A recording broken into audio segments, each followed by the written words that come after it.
PDM recently held a press conference. They talked about the recent spate of fires in Grand Turk, impending visit of the Foreign Affairs Committee to the Turks and Caicos Islands, and the recent unrest in Salt Key. Honorable Floyd Seymour, leader of the opposition, is expressing deep concern and is condemning the recent fires in Grand Turk. The leader at a recent press conference not only uttered irritation at the amount of fires that occurred over the past few months, but he also talked about the mounting situation in Salt Key and the visit from the Foreign Affairs Committee.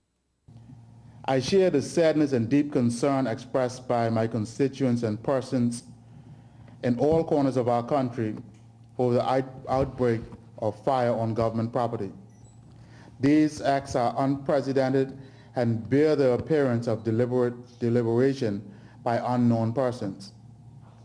We condemn all such acts on government property and encourage all citizens of this country to obey the law and its instructions.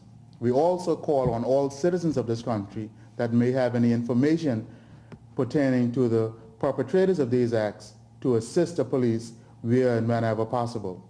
The leader suggested that law enforcement heighten security around national buildings to protect these historical sites and important government records. Our people deserve to be protected, and more importantly, to feel protected in their homes and on their jobs, in order that they may perform their duties of building a greater generation of Turks and Caicos Islands without fear of their safety and destruction of their surroundings or their historical data and records. Police are currently investigating these mysterious fires in Grand Turk, which not only caused the destruction of many buildings, but according to the Premier, will cost the government of the Turks and Caicos Islands thousands of dollars to rebuild or repair. The leader also confirmed the visit of the Foreign Affairs Committee to the Turks and Caicos Islands and claimed that the PNP government is deterring members of the public from sharing information. We ask no one to mislead the committee.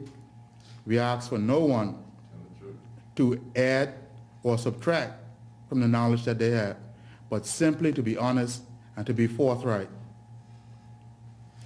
The PNP government of the Turks and Caicos Islands has, over the past month or so, sought to dissuade members of the public from speaking to members of the committee if given an opportunity. I would like to simply say that as a nation, we have seen the impact and uncharted corruption has had on other countries. Deputy Leader of the Opposition, Honorable Clarence Selver, addressed recent comments allegedly made by the Premier. When you're talking about treason, in most cases it's a matter that is deserving of capital punishment.